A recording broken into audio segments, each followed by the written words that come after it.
Para o senhor, gente. Tá com a palestra. Amém. Paz do Senhor para todo mundo. Bom, gente, o tema que os meninos escolheram para hoje, na verdade, é um tema mais técnico, né? Então, vou fazer uma leitura introdutória, porque a Bíblia ela nos orienta sobre tudo, mas hoje a gente vai focar um pouquinho mais em questões técnicas. Eu quero que vocês abram comigo, por favor, na terceira carta de João. Terceira João. Lá no Novo Testamento, lá para o finzinho já.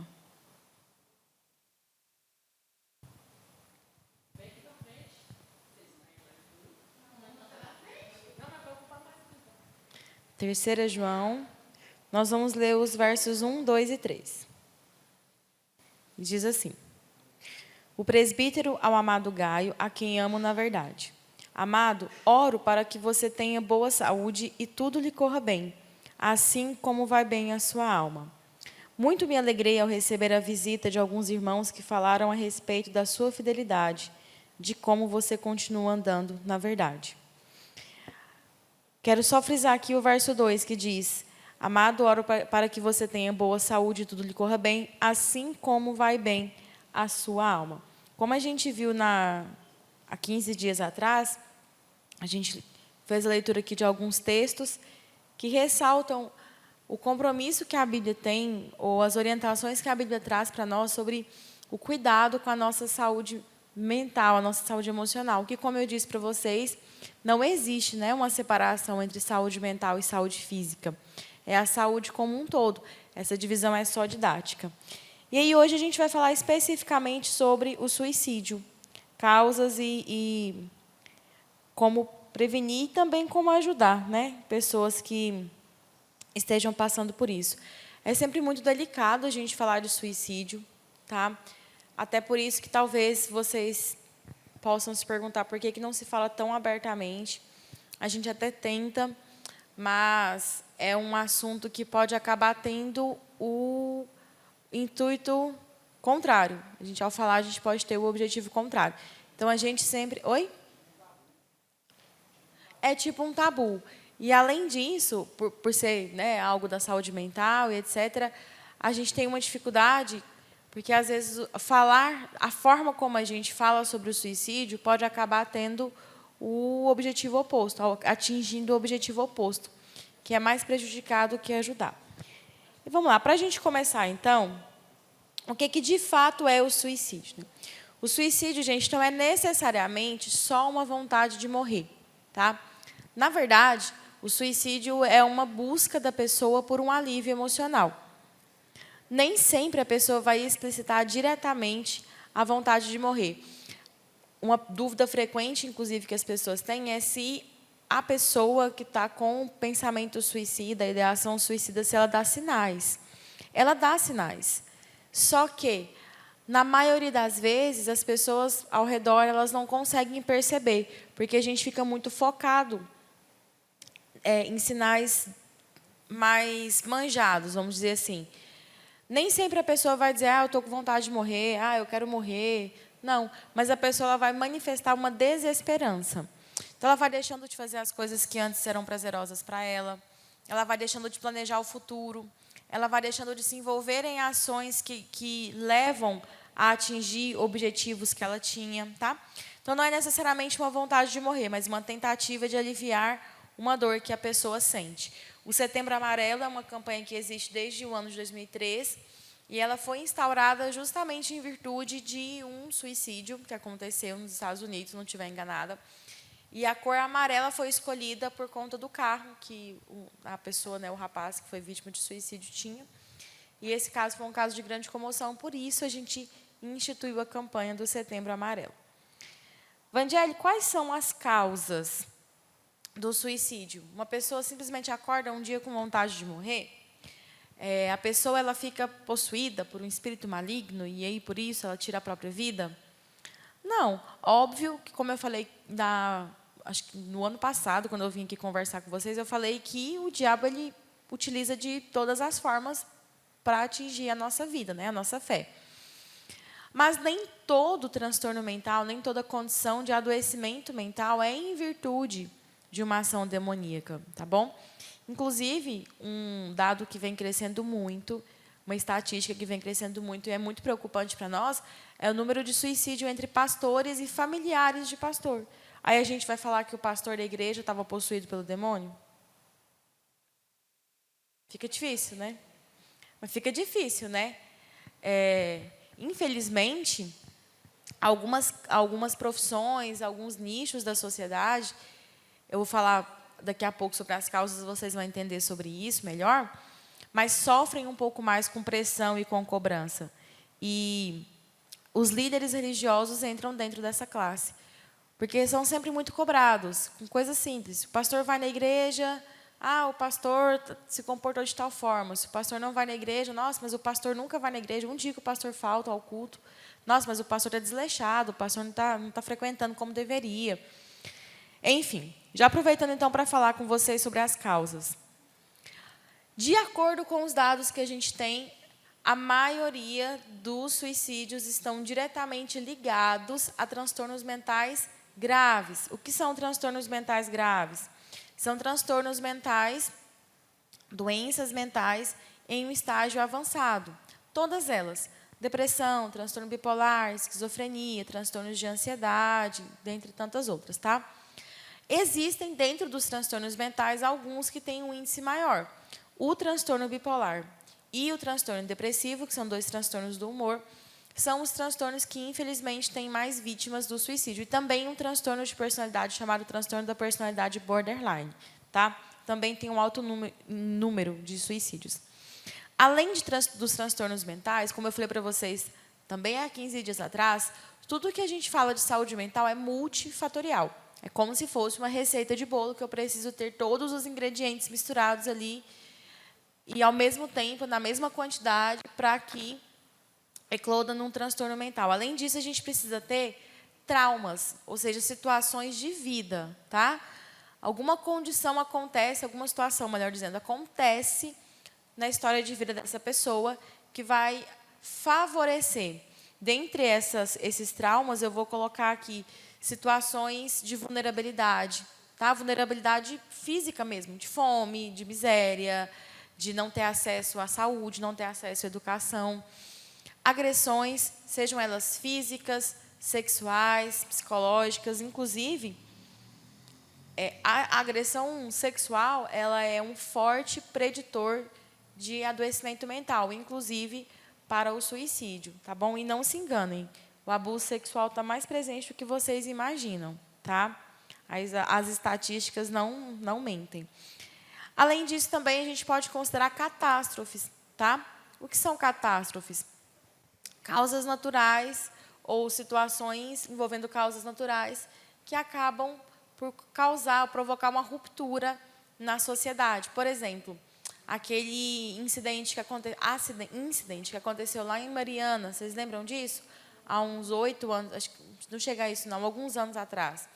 Uma cidade inteira que ficou praticamente toda soterrada naquela lama tóxica, e ali morreram muitas pessoas, tiveram famílias que perderam quase que os membros todos da família. Era uma cidade turística, e aí muitas pousadas, hotéis foram soterrados. Isso tem um impacto muito grande na vida das pessoas. Mesmo aquelas pessoas que sobreviveram, a vida não continua como era antes. Como a gente teve recentemente a pandemia, né, da Covid-19. Nós sobrevivemos, mas nós não podemos dizer que a nossa vida voltou ao normal. A nossa vida ela continuou. A gente criou uma nova realidade. Por quê? Porque houve um assassinato, desculpa. Houve uma mortandade ou mortalidade em massa. Milhares e milhares de pessoas morreram em virtude da Covid. Então, não é assim, caiu um avião lá em São Paulo e aí um monte de gente de São Paulo morreu. Ou um monte de gente espalhada no país morreu, mas morreram aí 200 pessoas, 300 pessoas. Não.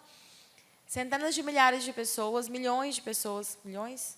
Centenas de milhares de pessoas faleceram ao mesmo tempo no Brasil e no mundo, né? Isso cria um cenário para a gente de angústia, de tristeza, de apreensão, tensão, ansiedade, preocupação. tá? E aí, quando isso acontece no coletivo, acaba construindo um ambiente mais propício para o desenvolvimento de questões de adoecimento mental, tá bom? Aquela crise que teve, acho que foi em 1990, do Collor recolher as contas bancárias do pessoal, também é um exemplo disso aí, não foi? Sim, também é um exemplo, porque pensa, a pessoa trabalhou uma vida, está juntando dinheiro, ela tinha lá, na época era cruzeiro ou cruzado, mas vamos colocar no real. Vamos supor que você tinha 300 mil reais na sua conta de poupança, de uma vida inteira, estava perto de aposentar já. Você dormiu, tinha 300 mil reais na sua conta, você acordou, não tinha mais. Oi? O presidente congelou todas as contas de poupança do Brasil. Por conta de uma alta de inflação, o Brasil ia quebrar, ele foi e congelou. E aí perdeu. Perdeu. Foi para o Tesouro Nacional, todo mundo perdeu o dinheiro. Ele sofreu impeachment em 92, se eu não estiver enganado. Isso, presidente Collor. Ok? Por vezes, gente, o indivíduo em sofrimento mental, ele acaba não encontrando apoio e ajuda, tá? Por quê? Como o colega bem disse, ainda é um assunto que é tratado como um tabu. Infelizmente, muitas pessoas ainda encaram o pensamento suicida como uma forma de ganhar atenção, tá? Como uma forma de manipular os outros, ou como... Ai, qual que é a palavra? Como se fosse mimimi, só que eu quero usar uma palavra específica. Como se fosse uma manha da pessoa, né? Isso, obrigada. Como se fosse frescura. E não é, tá? Até porque, gente, todos nós, ou 99,9% das pessoas, ao longo da vida, vai pensar pelo menos uma vez no suicídio, tá? Nem todo mundo vai levar essa ideia adiante, porque uma coisa é a ideação, outra coisa é o pensamento suicida. A ideia, passar pela cabeça a ideia de, nossa, se eu morresse, tudo isso se resolveria, a maioria de nós vai ter ao longo da vida, tá? Só que o pensamento, o planejamento, a organização, a estruturação de um plano suicida, algumas pessoas vão desenvolver, outras pessoas não. Como é que a gente pode prevenir o suicídio? Primeiro, ninguém tem como impedir totalmente o suicídio de outra pessoa. Só existe uma forma disso acontecer. E é, inclusive, a maneira como nós, profissionais da saúde mental, lidamos quando existem casos extremos. A reclusão total da pessoa, tá? Então, quando a pessoa ela oferece riscos para si própria, apresenta a ideia, o pensamento, o planejamento do próprio suicídio, a gente precisa imediatamente avisar a família desse indivíduo e essa pessoa, muito provavelmente, vai precisar ficar internada mesmo no hospital, tá? E o que ela fica fazendo internada no hospital, Vandiele? Se for um hospital, como a gente tem aqui em Goianésia, o Hospital Municipal, que tem uma emergência psiquiátrica, ele vai ficar internado ali por 24 horas, tomando soro, uma medicação controlada, para que ele possa se acalmar, para ganhar tempo, tá? Para ganhar tempo. Se for uma unidade específica, um hospital psiquiátrico mesmo, essa pessoa vai ficar internada aí por 15, 30 dias para receber um tratamento mais completo. Um tratamento com psiquiatra, com psicólogo, com fisioterapeuta, às vezes, né? Enfim, depende de cada caso, terapeuta ocupacional, enfim. Mas o que a gente pode fazer, então? Primeiro de tudo, para a gente se cuidar, né, para a gente prevenir, sempre lembre daquela regra do avião. Quando a gente entra no avião para viajar, levantar voo, a comissária, a aeromoça, ela dá uma instrução para a gente, que é, em caso de despressurização da cabine, ou seja, em caso do ar da cabine sair, oxigênio, etc., etc., máscaras de oxigênio vão cair sobre as poltronas, então, cai cada uma em cima de uma pessoa.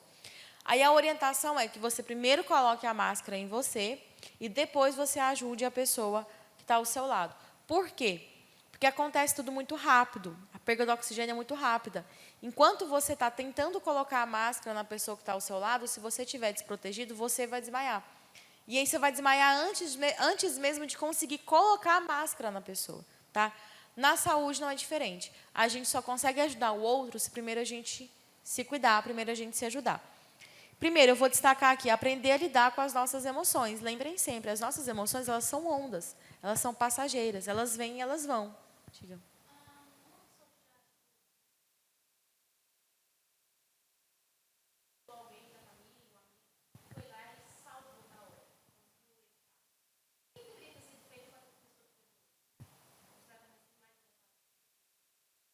Você fala para impedir que chegasse a esse ponto?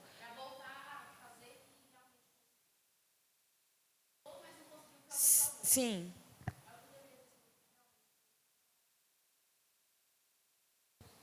Gente, o suicídio é uma questão extremamente delicada, extremamente complicada.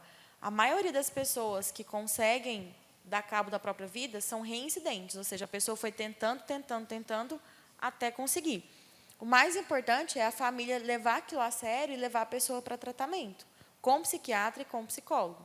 O que acontece muitas vezes é, como eu falei para vocês, a família lida aquilo como frescura e ou falta de vergonha, ou falta de Deus, e aí acha que a pessoa tem que vir no ciclo de oração, na tarde da bênção. Não é só orar, a gente tem que orar. É igual quando a pessoa está com câncer, você não vai só orar pela pessoa, você vai orar, mas você vai levar aquela pessoa para um tratamento adequado. Da mesma forma é com o suicídio, tá? E aí, como eu falei para vocês, a maioria dos casos de suicídio são tentativas mal sucedidas que acabam atingindo o sucesso. Então, se a pessoa tentou uma vez, ela tem mais propensão de tentar de novo do que quem nunca tentou, tá? Então, é levar para o psiquiatra, para o psicólogo, fazer o tratamento adequado e estar atento.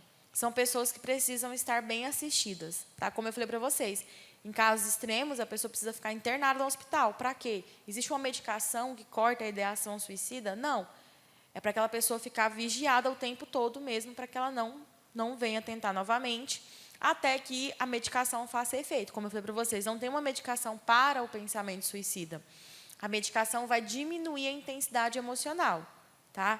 No momento que a pessoa planeja, que a pessoa tenta o suicídio ou comete o suicídio, como eu falei para vocês no início, não é que a pessoa está querendo morrer, eu vou morrer, só morrer e pronto, acabou.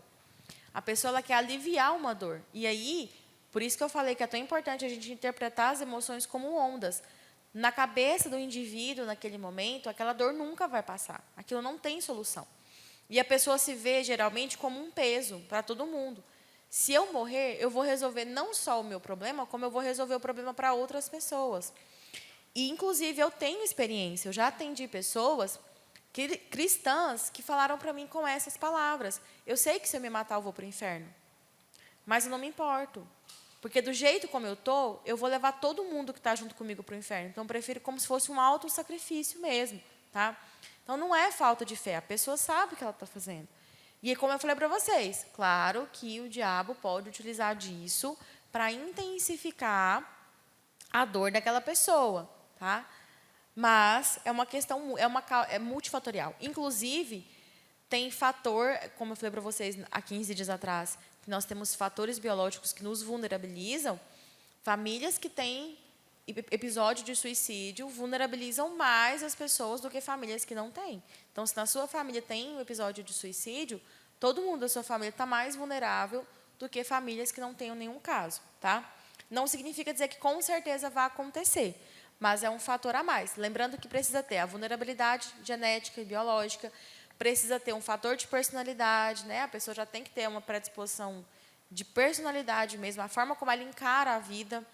Precisa ter uma situação ambiental para eclodir aquilo tudo, tá?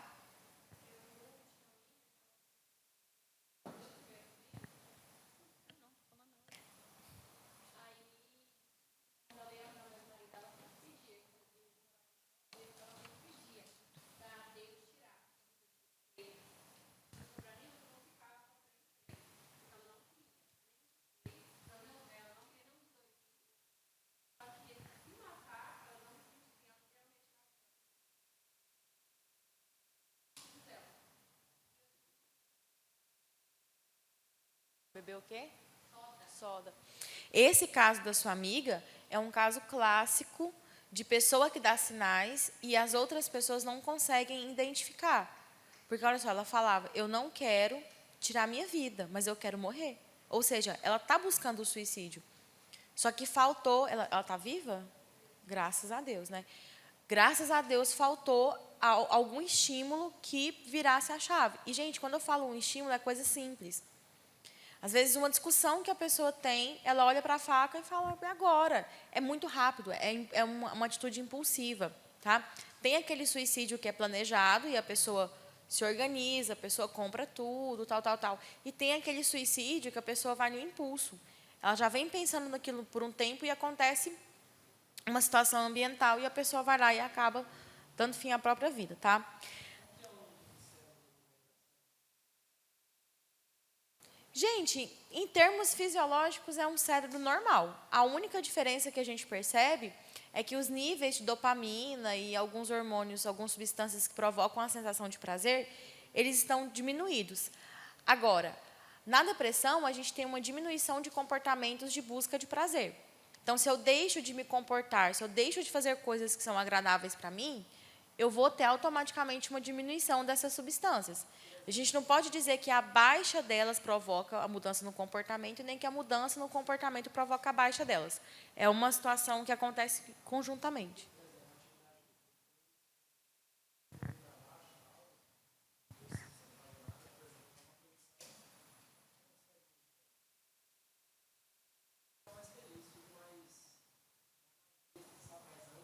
Sim, a atividade física, ela coloca o nosso cérebro para funcionar, né? E aí, automaticamente, a atividade física é uma forte bomba, vamos dizer assim, né? Isso, de hormônios do prazer. Ela é protetiva para muitas questões, inclusive para questões de saúde mental. Entra dentro do segundo ponto que eu ia falar agora, que é desenvolver habilidades de resolução de problemas. Ou seja, adotar na nossa vida, na nossa rotina, hábitos que nos ajudem a resolver problemas. A gente não tem que a gente não tem que buscar viver uma vida que seja agradável o tempo todo, mas a gente tem que buscar uma vida que seja resolutiva, tá? Primordial entender que tem problemas que estão ao meu alcance de ser resolvidos, tem coisas que eu posso controlar, tem coisas que eu não controlo. Eu aceito aquilo que eu não controlo, não fico ruminando aquilo e resolvo aquilo que pode ser resolvido. Por exemplo, se eu tenho obesidade. Obesidade é uma doença. Não tem como uma pessoa que é obesa vislumbrar que ela vai ser uma pessoa que vai pesar 45 quilos e vai comer de tudo e vai ficar entre 45 e 50 quilos, porque não vai. Tá? E aí, o que ela não controla? A doença que ela tem, que tem, inclusive, questões genéticas. O que ela controla? Os hábitos de vida. Então, ela vai aceitar o corpo dela, aceitar a doença que ela tem, e aí, a partir disso, ela vai mudar a alimentação, entrar na atividade física, fazer uso de medicação por um tempo, mas aceitar que ela nunca vai ter aquele corpo extremamente magro, como de uma pessoa que não tem a doença. Outro ponto que pode nos ajudar a prevenir o suicídio: tratamento adequado com psicoterapia e medicação. Ao menor sinal de desconforto emocional, buscar uma ajuda psicológica e também com um psiquiatra. Tá? E, por fim, com relação às prevenções, a gente tem a rede de apoio. Tá? Família, igreja, amigos, escola, ser rede de apoio. E aqui eu vou destacar para vocês um detalhe. Até o ano passado eu postei isso no meu Instagram e deu maior pipoco. Mas, enfim, é muito comum, ou tem se tornado comum, nessas campanhas como o Setembro Amarelo, Janeiro Branco, que é um mês voltado para a discussão da saúde mental, etc.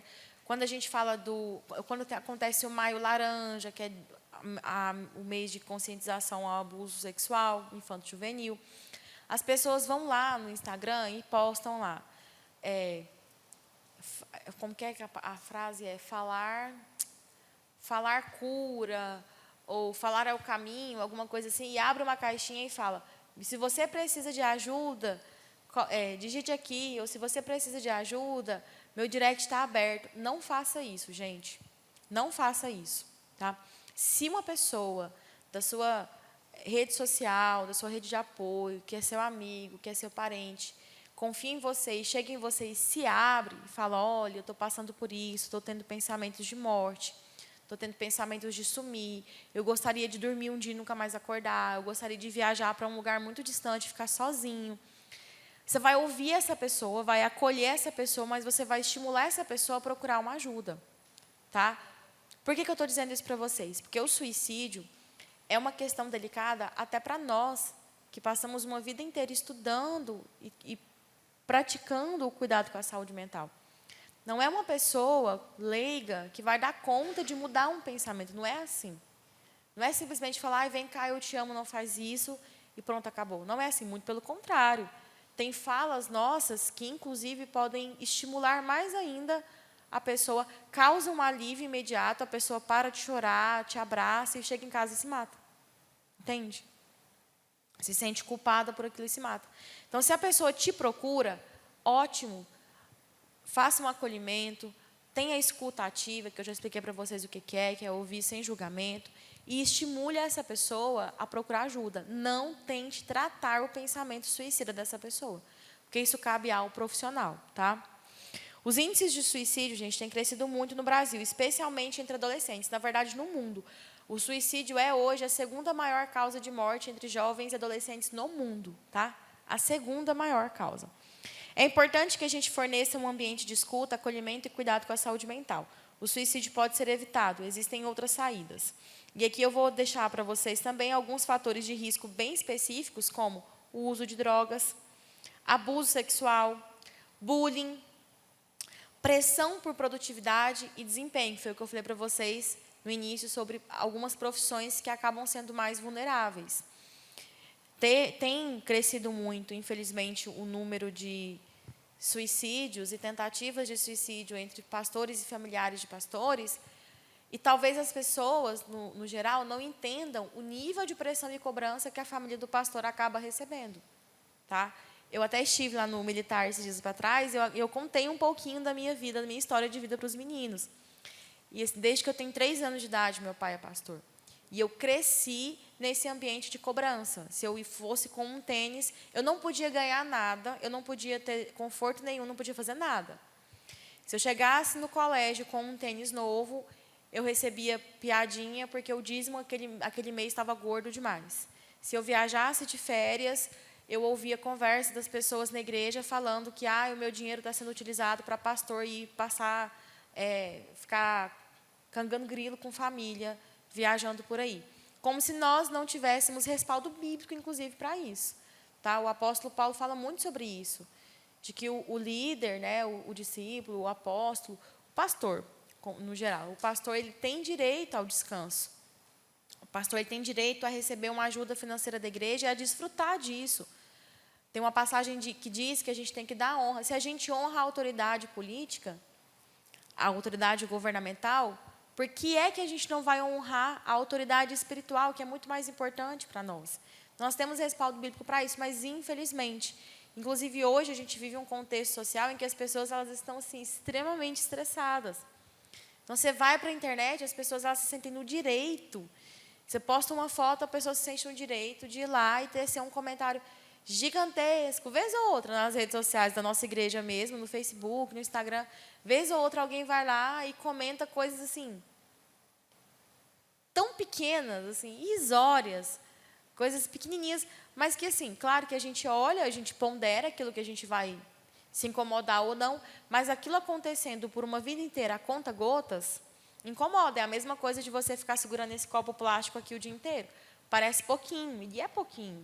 Ele é leve, é de plástico, tem pouca água aqui dentro, sei lá, deve ter uns 20 ml de água aqui dentro. Mas você ficar o dia inteiro carregando esse copo, vai te causar incômodo, né? Então, a pressão da sociedade por produtividade, a pressão por postura, a pressão por padronização da beleza, tudo isso vai deteriorando a nossa saúde mental também, ok? E, já caminhando para o final, o suicídio é um problema de saúde pública. Um detalhe importante para a gente lembrar é o pensamento de desesperança que a pessoa vivencia, e por isso é tão importante, no acolhimento, a gente não julgar a pessoa, tá? A gente fala, nossa, mas a gente te ama tanto, por que você está fazendo isso? A gente te ama tanto, mas a pessoa ela não acredita que ela é possível de ser amada, entende? A visão que a pessoa tem de si mesma está totalmente deteriorada. É uma visão distorcida, é uma visão negativa de si mesma, do mundo e do futuro, tá? Não é falta de Deus, não é falta de ocupação ou algo do tipo, como algumas pessoas podem pensar, mas é uma questão de saúde, né, e que tem vários fatores, como eu já frisei para vocês. E, para fechar, vou deixar para vocês aqui uma mensagenzinha que, por mais desesperançoso que você possa estar, a gente precisa se lembrar sempre que os nossos pensamentos eles não são verdades absolutas. Os nossos pensamentos são ideias, inferências que a gente faz sobre a realidade. por vezes esses pensamentos estão distorcidos. Todos os nossos problemas são possíveis de serem resolvidos. Quando eles não são possíveis de serem resolvidos, eles precisam ser aceitos, né? Não é essa a base da nossa fé? Tem coisas que eu consigo fazer e tem coisas que só o Deus dos impossíveis faz. E às vezes a gente repete isso muitas vezes por muito tempo e não lembra de pensar a fundo o que isso significa dizer. Se a Bíblia fala que a gente tem um Deus que é milagroso e que é o Deus do impossível, é porque tem questões que a gente não vai conseguir resolver mesmo. E não é porque eu não consegui resolver aquele problema que eu sou uma pessoa fracassada. É que tem problema que não compete a mim, que não está dentro do meu controle, dentro do meu alcance de ser resolvido. Nem sempre as situações se resolvem como a gente quer, mas a gente tem instrumento para aceitar e lidar com as novas realidades que são formadas. Vide o exemplo da Covid-19. A gente consegue, o ser humano tem, a habilidade mais linda que a gente tem é a habilidade da adaptação. Você consegue se adaptar. Se você é muito rico e você fica pobre, você consegue se adaptar. Se você é pobre e fica rico, você consegue se adaptar. Se você se muda para longe da sua família, você consegue se adaptar. Fala. A depressão e a ansiedade? A ansiedade é uma emoção, a depressão é um estado de humor. Tá? Depressão é um estado de humor / transtorno mental. A ansiedade é uma emoção natural do nosso corpo, como qualquer outra, que envolve aí medo, tensão, apreensão. A ansiedade, como a gente fala em questão da saúde mental, é uma preocupação voltada para o futuro, mesmo que seja um futuro próximo, algo que está prestes a acontecer, e é uma percepção distorcida de que algo de ruim está para acontecer. E aí a gente tem reações de medo, de tensão, de apreensão, tá? A depressão são pensamentos negativos sobre mim, sobre o mundo e as outras pessoas, e pensamentos negativos e desesperançosos sobre o futuro. E as emoções mais frequentes de um quadro depressivo são raiva, irritação, angústia e tristeza. Tá? E vazio também. Uma sensação de vazio crônico, de um vazio, um buraco dentro de mim. Tá bom?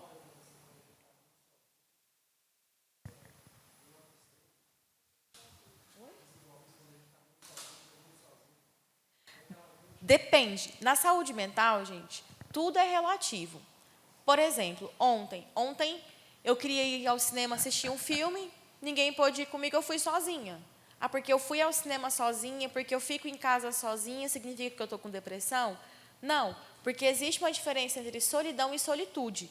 Solitude é você fazer coisas sozinho, aproveitando da sua própria companhia. Ou seja, eu não sinto a necessidade do outro.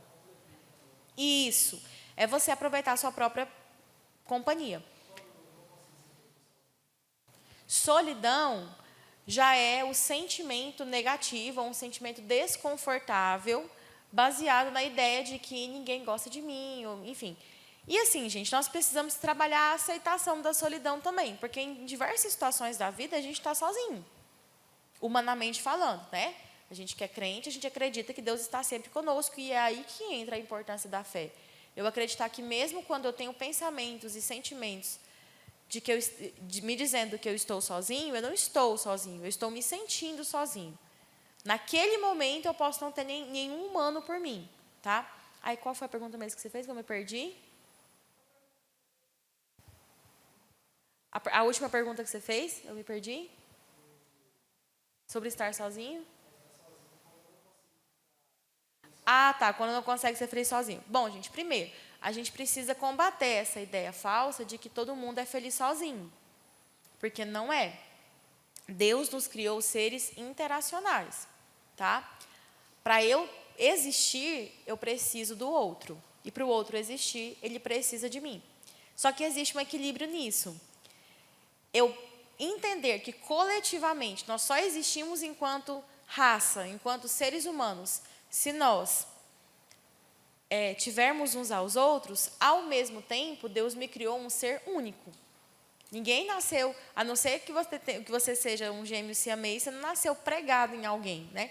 E mesmo os siameses, eles não nascem com o mesmo corpo, eles nascem em corpos diferentes, unidos ali por algum ponto, tá?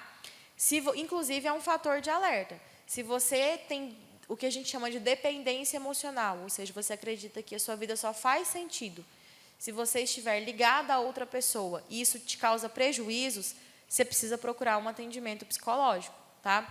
Pode ser tudo e pode não ser nada. Pode ser que você já esteja desenvolvendo um transtorno depressivo ou algum outro transtorno mental, e pode ser só uma crença distorcida que você tem na sua vida e que precisa ser ajustada. Mas, novamente, nós precisamos uns dos outros para existir. Logo, nós precisamos uns dos outros para sermos felizes. Mas precisamos no sentido de cruz. Eu só sou feliz se os meus irmãos estiverem felizes. Por quê? Porque a cruz é um relacionamento vertical e horizontal. Para eu ser feliz, eu preciso estar em comunhão com os meus irmãos. Agora, humanamente falando, eu não dependo de ninguém para ser feliz. Não dependo em termos, né? Porque a gente precisa estar em sociedade. Por isso que eu falei para vocês. Também não é o extremo oposto, de que eu não preciso de ninguém para ser feliz. A gente precisa, sim, a gente precisa de amigo, a gente precisa de um cônjuge, a gente precisa de família, tá? O crivo é o excesso. Quando eu preciso do outro o tempo todo, aí eu preciso procurar ajuda. Mas o oposto também é problemático. Por exemplo, uma pessoa que tem transtorno de personalidade antissocial, vulgo psicopata, ele tem a percepção de que ele não precisa de ninguém. E aí é saudável? Não, muito pelo contrário, tá? É igual aquela questão do temperamento que a senhora falou 20 dias atrás, né? Que, por exemplo, tem pessoa que ela vai precisar mais dessa interação, tem pessoas que vai precisar um pouco menos, mas, no geral, todo mundo precisa. Justamente. Algumas pessoas vão ser mais dependentes, outras menos, tá? Vergonha, dor, culpa, vazio, desesperança e outros sentimentos negativos são sentimentos que, apesar de serem desconfortáveis, negativos, eles fazem parte da nossa vida. Não é porque eu sinto vergonha que eu estou doente.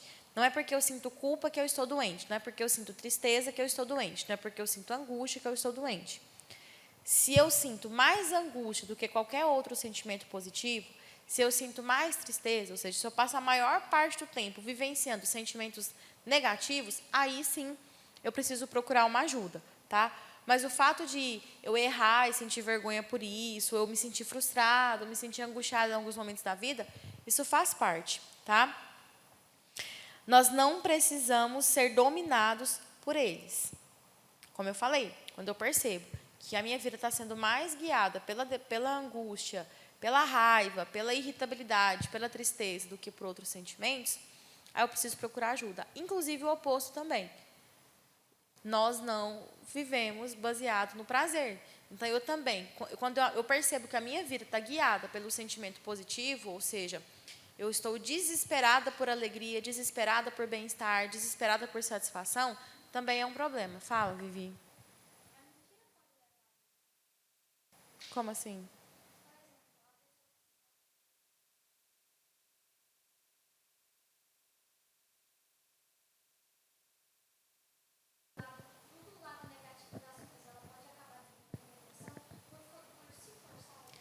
Mas isso é a depressão. A realidade é aquilo que a pessoa pensa. Olha só. Primeiro, emoção nunca é mentira. Se eu digo que eu estou sentindo tristeza, se eu percebo que eu estou me sentindo triste, eu estou realmente me sentindo triste. Emoção a gente não questiona. A gente só valida. Se eu falo que eu estou me sentindo alegre, é porque eu estou me sentindo alegre, tá? Eu pensar é justamente isso que é a distorção de pensamento que eu falei. Se eu olho para a minha vida e eu penso que a minha vida não tem saída, que eu tenho problemas demais e que os meus problemas são maiores que os das outras pessoas, ou que eu sou menos capaz do que as outras pessoas para vivenciar esses problemas, essas situações difíceis, não é que a mentira pode levar à verdade, é que eu acredito naquilo. Entende?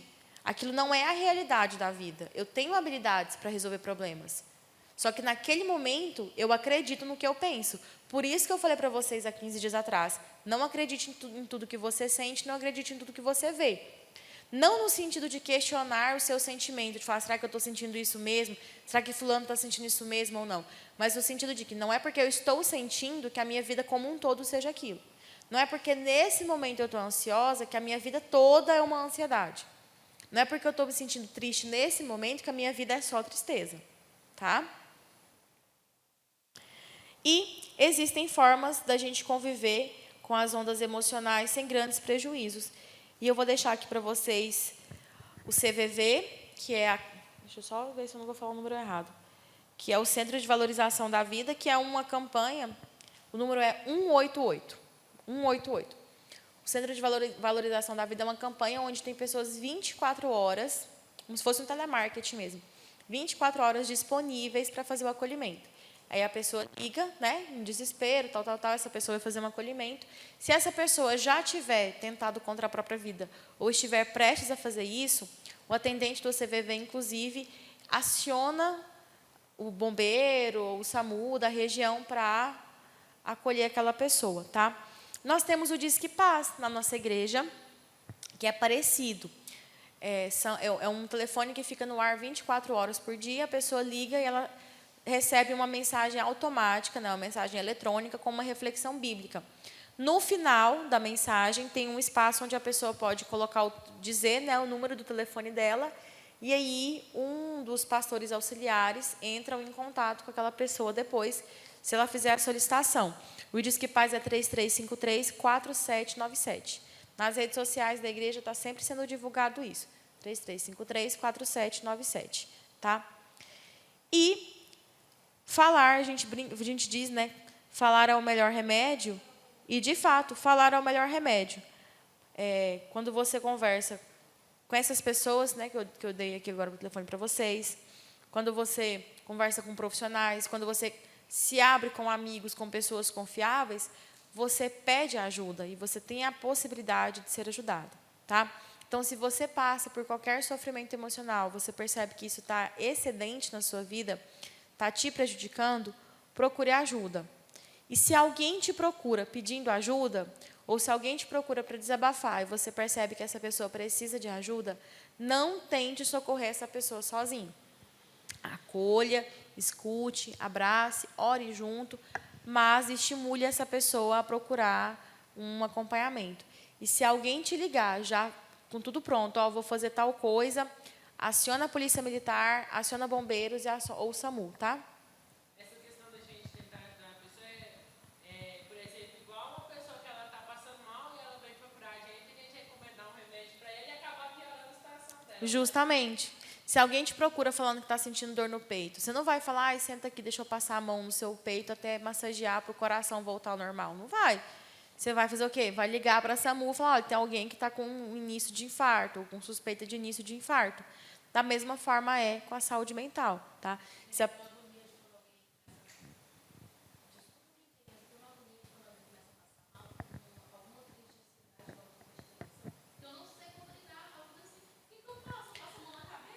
É tirar a pessoa do ambiente. Você tira, vamos supor, a pessoa está aqui na igreja, aí começa a ter uma crise de ansiedade. Primeira coisa, você vai tirar essa pessoa de dentro do ambiente. Por quê? Porque é um ambiente com muitas pessoas. E o que as pessoas fazem? Olham. E isso é terrível, terrível, terrível. Você já está se sentindo mal, você já está desesperado, você perdeu o controle. Não é que você perdeu, você tem a sensação que você perdeu o controle dos seus pensamentos. E fica todo mundo te olhando, é desesperador. Então, primeira coisa, tira a pessoa, coloca a pessoa num ambiente seguro, um ambiente ventilado. Leva para fora, leva para uma sala bem ventilada, que esteja vazia. Senta a pessoa, estimula essa pessoa a respirar, puxar pelo nariz e soltar pela boca. E fica com a pessoa. Fica com a pessoa, pega na mão da pessoa, até que ela vai voltando. No caso da ansiedade, como toda emoção é uma onda, ela passa sozinha. Se você deixa a pessoa por alguns minutos ali, você fica com ela vai respirando, a ansiedade ela passa, a crise passa, tá? E é essa a orientação, mas é realmente assim. Para quem não tem costume, eu falo com essa tranquilidade porque é uma coisa ao meu trabalho. Mas para quem não tem o costume, é desesperador, porque você não sabe se a pessoa está tendo um ataque do coração, se a pessoa vai vomitar, se a pessoa vai desmaiar. Tem gente que começa a se enrolar, então você não sabe se ela está tendo um ataque epilético ou se é uma crise de pânico. Na dúvida, tira a pessoa, leva para um ambiente isolado, mais ventilado, estimula a pessoa a respirar. Fala, Vivi.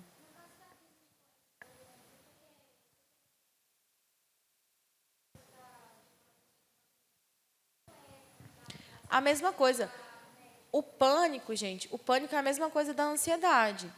Só que imaginem que tem um monte e aí a pessoa está escalando. Quem está embaixo está neutro. Quem está no meio está começando uma crise de ansiedade. Quem está no topo está na crise de pânico. Então, o pânico é o pico da ansiedade. Tá? A mesma orientação, leva a pessoa para um lugar arejado, mas sem movimentação de pessoas, estimula a pessoa a respirar. Passou aquilo, a pessoa precisa procurar um acompanhamento. Se a pessoa está demorando muito a sair da crise, aciona o SAMU. Tá? O que o SAMU vai fazer? Aplicar uma medicação ansiolítica naquela pessoa, ou um calmante imediato naquela pessoa. Tá? Mas a orientação é essa. Pode ser e pode não ser. Pode ser hábito e pode ser sintoma, como eu falei para vocês. Só com avaliação. É que nem a crise de pânico. Uma pessoa tem um ataque de pânico. É sintoma de ansiedade? De um transtorno de ansiedade? Um transtorno de pânico? Não sei. Porque todos nós aqui podemos ter uma crise de pânico na vida. Todos nós podemos ter. Tem que avaliar. Tem que avaliar.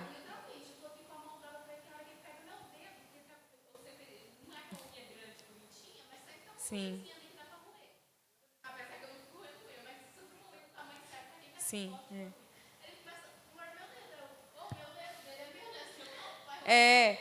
Como eu falei para vocês, não dá. É que nem falar assim, sentir dor no estômago é sintoma de gastrite. Não sei, tem que avaliar.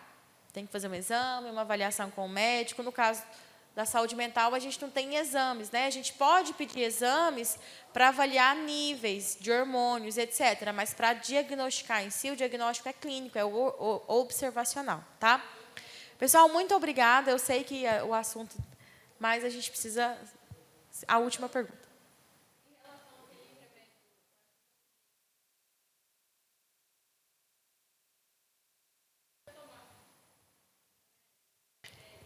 Medicação eu não posso entrar, porque medicação já é restrito ao médico, ao psiquiatra.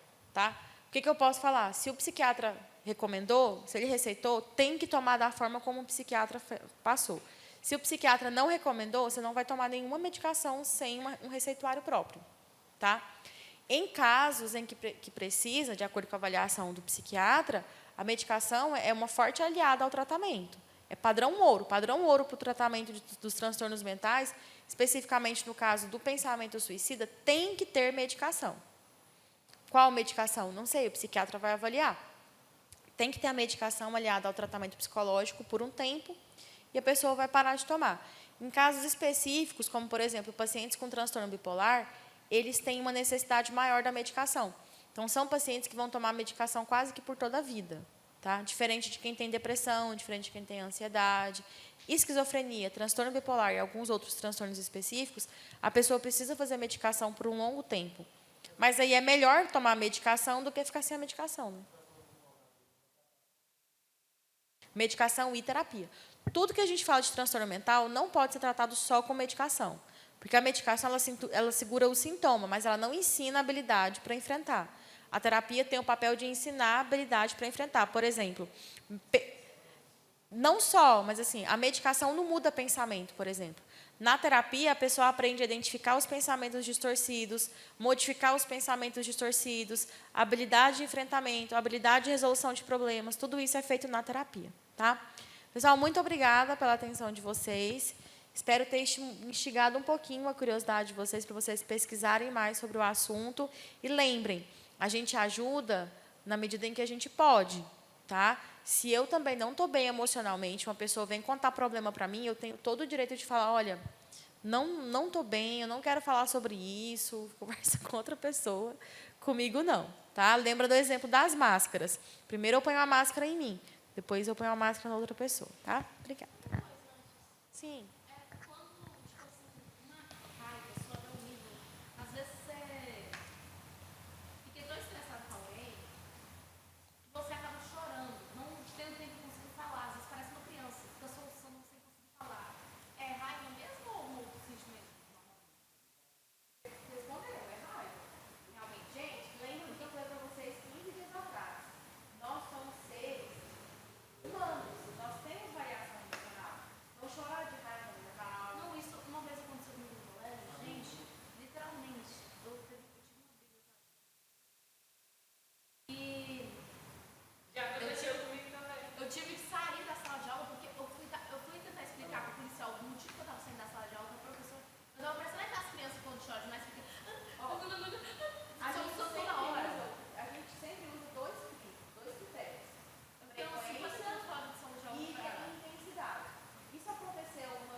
Aí, eu quero agradecer aqui a Mamãe Jelly, né, por ter disponibilizado o tempo dela para vir falar com a gente.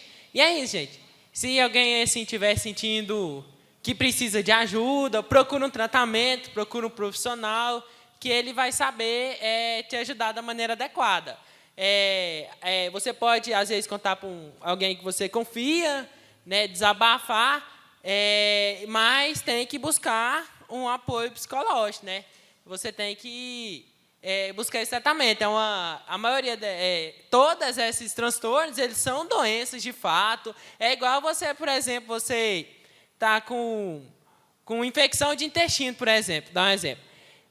Não é você chegar, eu estou doente aqui e tal, você pode me ajudar? Não é isso, é você procurar um profissional. Então, a gente ficar atento. Se alguém chegar na gente, por exemplo, às vezes a gente tem algum amigo que confia muito na gente, e ele chegar para a gente falar que está com problema e coisa, agora ela falou, a gente aconselhar ele para ele buscar um tratamento psicológico. Né? Amém? Todo mundo... eu creio que todo mundo gostou da palestra, né? E bora estar orando para a gente finalizar?